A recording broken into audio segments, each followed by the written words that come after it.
Hi friends, welcome to my YouTube channel. ಇವತ್ತಿನ ವಿಡಿಯೋದಲ್ಲಿ ನಾನು ವರಮಹಾಲಕ್ಷ್ಮಿ ಹಬ್ಬಕ್ಕೆ ಅಂತ ಸೀರೆ ತೊಗೊಂಡಿದ್ದೀನಿ. ಅದನ್ನು ನಾನು ನಿಮಗೆ ತೋರಿಸ್ತೇನೆ. ಇದರಲ್ಲಿ ಒಂದು KSIC ಸೀರೆ ಇದೆ, ಅದನ್ನು ನಾನು ನಿಮಗೆ ತೋರಿಸ್ತೀನಿ. ಮೊದಲಿಗೆ ನಾನು ಪಿಂಕ್ದೊಂದು ತೊಗೊಂಡಿದ್ದೀನಿ. ಇದು ಸಿಲ್ಕ್ ಸೀರೆ ಆಗಿರುತ್ತೆ.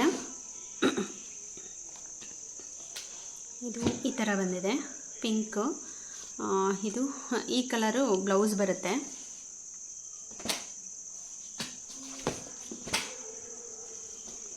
ಇದು ನೋಡಿದ ತಕ್ಷಣ ಇಷ್ಟ ಆಯಿತು, ತೊಗೊಂಡಿದ್ದೀನಿ.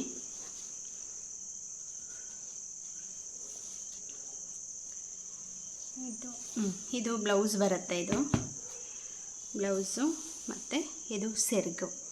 ಪಿಂಕು ನೋಡಿದ ತಕ್ಷಣ ಫಸ್ಟ್ ನೋಡಿದ ತಕ್ಷಣವೇ ಇಷ್ಟ ಆಯಿತು.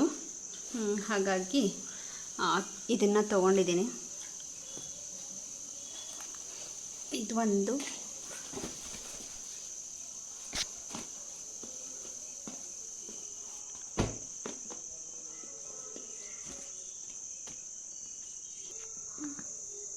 ಇದು ಆಯಿತು.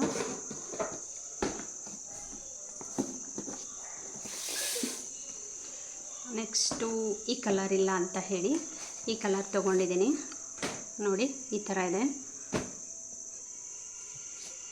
ಇದಂತೂ ತುಂಬ ಇಷ್ಟ ಆಯಿತು. ಮೇಲ್ಗಡೆನೂ ಅದೇ ದೊಡ್ಡ ಬಾರ್ಡ್ರೆ, ಕೆಳಗಡೆನೂ ಅದೇ ದೊಡ್ಡ, ಎರಡು ಸೈಡೂ ಒಂದೇ ಥರ ಬಾರ್ಡರ್ ಬಂದಿದೆ. ಇದಂತೂ ತುಂಬಾ ಇಷ್ಟ ಆಯಿತು ನನಗೆ.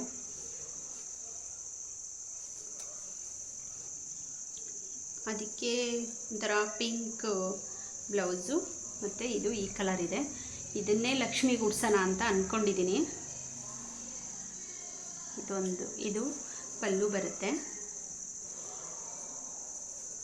ಈ ಸೀರೆ ಎಲ್ಲ ನೋಡಿಬಿಟ್ಟು ನಿಮಗೆಲ್ಲ ಏನು ಅನ್ನಿಸ್ತು ಅನ್ನೋದನ್ನು ನನಗೆ ಕಮೆಂಟಲ್ಲಿ ತಿಳಿಸಿ.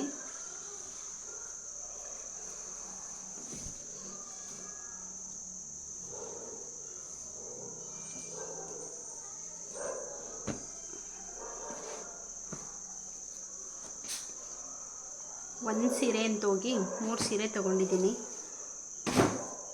ನೆಕ್ಸ್ಟು KSIC ಸೀರೆ. ಇದು ಬ್ಲೌಸ್ ಪೀಸು ತೊಗೊಂಡೆ. ಇದು ಕಾಂಟ್ರಾಸ್ಟ್ ತೊಗೊಂಡಿದ್ದೀನಿ ನಾನು, ಮೈಸೂರು ಸಿಲ್ಕು. ಈ ಥರ ಇದೆ. ಇದು 1 ಸೈಡ್ ಬಾರ್ಡರ್ ಬರುತ್ತೆ, 2 ಸೈಡ್ ಬರಲ್ಲ, 1 ಸೈಡ್ ಬಾರ್ಡರ್ ಬರುತ್ತೆ. ನೋಡಿ, ಈ ಥರ ಇದೆ. ಇದು ಪಲ್ಲು. KSICನಲ್ಲಿ ನಾವು ಬೇಕಾದರೆ ಇದು ಕೋಡ್ ಇರುತ್ತಲ್ಲ, ಕೋಡ್ ಕೊಟ್ಟರೆ ಇದೇ ಕಲರು, ಇದೇ ಕಾಂಬಿನೇಷನಲ್ಲಿ, ಇದೇ ಕಾಂಟ್ರಾಸ್ಟಲ್ಲಿ ಬೇಕಾದರೆ ಮಾಡಿಕೊಡ್ತಾರೆ ಅಂತೆ. ನೋಡಿ, ಈ ಥರ ಇದೆ. ಇದ್ರದ್ದು ಕೋಡ್ ಬಂದು ಈ ಥರ ಇದೆ ನೋಡಿ. ವರಮಹಾಲಕ್ಷ್ಮಿ ಹಬ್ಬಕ್ಕೆ ಅಂತಲೇ ತೊಗೊಂಡೆ. ಇದನ್ನಂತೂ ಹೋಗಿ ಕ್ಯೂವಲ್ಲಿ ನಿಂತು ತೊಗೊಂಡಿದ್ದಾಯಿತು. ನೆಕ್ಸ್ಟ್ ಇನ್ನೊಂದೇನು ಅಂತಂದರೆ, ವರಮಹಾಲಕ್ಷ್ಮಿ ಹಬ್ಬಕ್ಕೆ ಮುಂಚಿತವಾಗಲೇ ಸೀರೆ ತೊಗೊಬಿಡ್ಬೇಕು. ಎಷ್ಟು ದಿನ ಅಂದರೆ 1 ತಿಂಗಳು ಆ ಥರ ತೊಗೊಬಿಡ್ಬೇಕು. ಆ ಥರ ತೊಗೊಂಡ್ರೇ ಒಳ್ಳೆಯದು ಅಂತ ನಾನು ಅಂದ್ಕೊತೀನಿ. ಮೈಸೂರು ಸಿಲ್ಕ್ಗೆ ನೀವು ನೋಡ್ತಾ ಇರ್ಬೋದು, ಎಷ್ಟೊಂದು ಕ್ಯೂ ನಿಂತ್ಕೊಂಡು ಅಲ್ಲಿ ಟೋಕನ್ ಕೊಡ್ತಾರೆ. ಟೋಕನಲ್ಲಿ ತೊಗೊಂಡು ಮಾಡಬೇಕಾಗತ್ತೆ, ನಿಂತ್ಕೊಂಡು ತೊಗೋಬೇಕಾಗತ್ತೆ.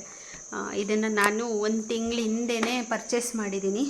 ಇದೆಲ್ಲ ರೀಸೆಂಟಾಗಿ ಇವಾಗ ಪರ್ಚೇಸ್ ಮಾಡಿರುವಂಥದ್ದು. ನನಗಂತೂ ತುಂಬಾ ಇಷ್ಟ ಆಯಿತು. ನಿಮಗೆ ಈ 3 ಸೀರೆನಲ್ಲಿ ಯಾವುದು ಇಷ್ಟ ಆಯಿತು,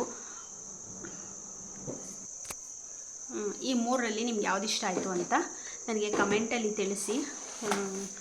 ಇದನ್ನು ಅಕ್ಕಂಗೆ ಅಂತ ತೊಗೊಂಡಿದ್ದೀನಿ. ಇದನ್ನು ನಾನು ತೊಗೊಂಡಿದ್ದೀನಿ. ಇದು ಮೈಸೂರು ಸಿಲ್ಕು ತೊಗೊಂಡೆ. ಲಕ್ಷ್ಮಿಗೆ ಉಡ್ಸೋಕ್ಕೆ ಸ್ವಲ್ಪ ನನಗೆ ಕಷ್ಟ ಆಗುತ್ತೆ ಅಂತ ಹೇಳಿ ಈ ಸೀರೆ ತೊಗೊಂಡೆ. ಈ ಸೀರೆ ತರಕ್ಕೆ ಹೋಗಿದ್ದಾಗ ಅಕ್ಕಂಗೆ ಒಂದು ಸೀರೆ ತೊಗೊಂಡಿದ್ದೀನಿ. ಇದು ನಂದಲ್ಲ, ಅಕ್ಕನಿಗೆ ಅಂತ ತೊಗೊಂಡಿರೋದು. ಇದು ಈ ಕಲರ್ ನನ್ನ ಹತ್ರ ಇರಲಿಲ್ಲ, ಹಾಗಾಗಿ ಈ ಕಲರ್ ತೊಗೊಂಡಿದ್ದೀನಿ. ಈ ಮೂರರಲ್ಲಿ ನಿಮ್ಗೆ ಯಾವ್ದು ಇಷ್ಟ ಆಯಿತು ಅನ್ನೋದನ್ನು ನನಗೆ ಕಮೆಂಟಲ್ಲಿ ತಿಳಿಸಿ. Thank you so much.